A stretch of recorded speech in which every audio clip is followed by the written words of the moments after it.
खुदा बाप और बेटे और उल कुदुस के नाम से आमीन। मेरे अजीज़ो, आइए हम खुदावंद अपने खुदा का शुक्र करें जिसने आज का ये खूबसूरत दिन हमारी ज़िंदगी में बढ़ा दिया।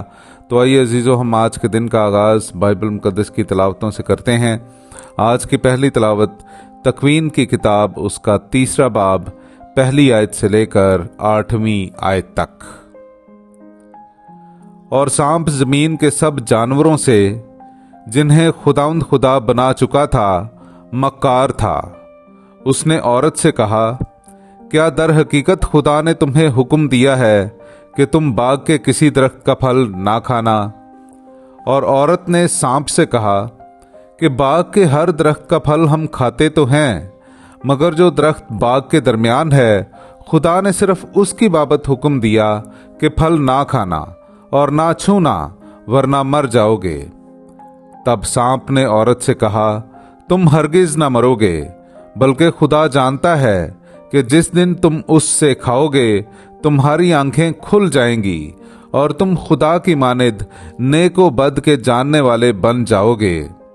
औरत ने भी देखा था कि वो दरख्त खाने में अच्छा और देखने में खुशनुमा और अक्ल हासिल करने में खूब मालूम होता है, तो उसने उसके फल में से लिया और खाया और अपने शौहर को भी दिया, और उसने खाया और दोनों की आंखें खुल गईं और अपनी उरियानी महसूस करके उन्होंने अंजीर के पत्तों को सी लिया और अपने लिए लुंगियां बनाई। और उन्होंने खुदावंद की, जो शाम के वक्त बाग में फिरता था, आवाज सुनी, तो आदमी और उसकी बीवी बाग के दरख्तों में खुदावंद खुदा के हुजूर से छुप गए। पाकलाम का पढ़ा और सुना जाना हम सब के लिए बाइसे बरकत हो। खुदा का शुक्र हो।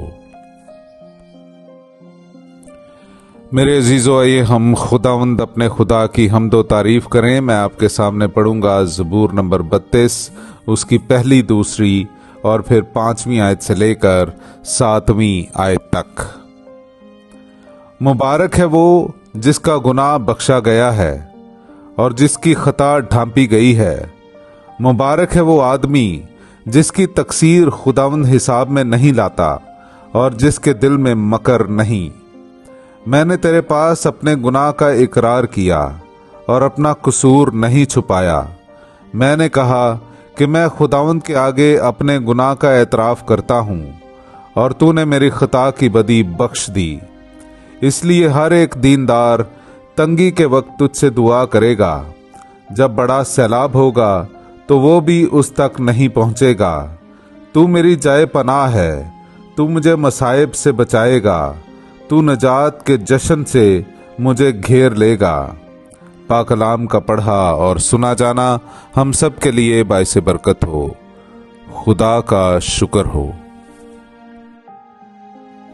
मेरे अजीज़ों, आइए हम आज का इंजीली इक़्तिबास सुनते हैं। अंजील मुक़द्दस बा मुताबिक मुक़द्दस मरकस, उसका 7वां बाब, 31वीं आयत से लेकर 37वीं आयत तक। और वो फिर सूर के इलाके से निकलकर सीदून की राह से जलील की झील की तरफ जाते हुए दिकापोलिस के इलाके के वस्त में आया। और लोगों ने एक बहरे हकले को उसके पास लाकर उसकी मिन्नत की कि अपना हाथ उस पर रखे।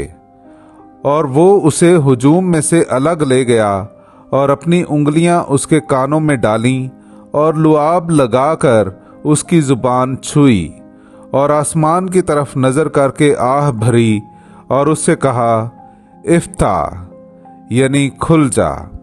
और उसी दम उसके कान खुल गए और उसकी जुबान की गिरा खुल गई और वो साफ बोलने लगा।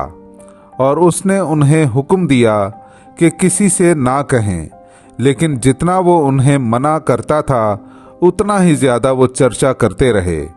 और उन्होंने नहायत हैरान होकर कहा, उसने सब कुछ अच्छा किया। वो बहरों को सुनने और गूंगों को बोलने की ताकत देता है।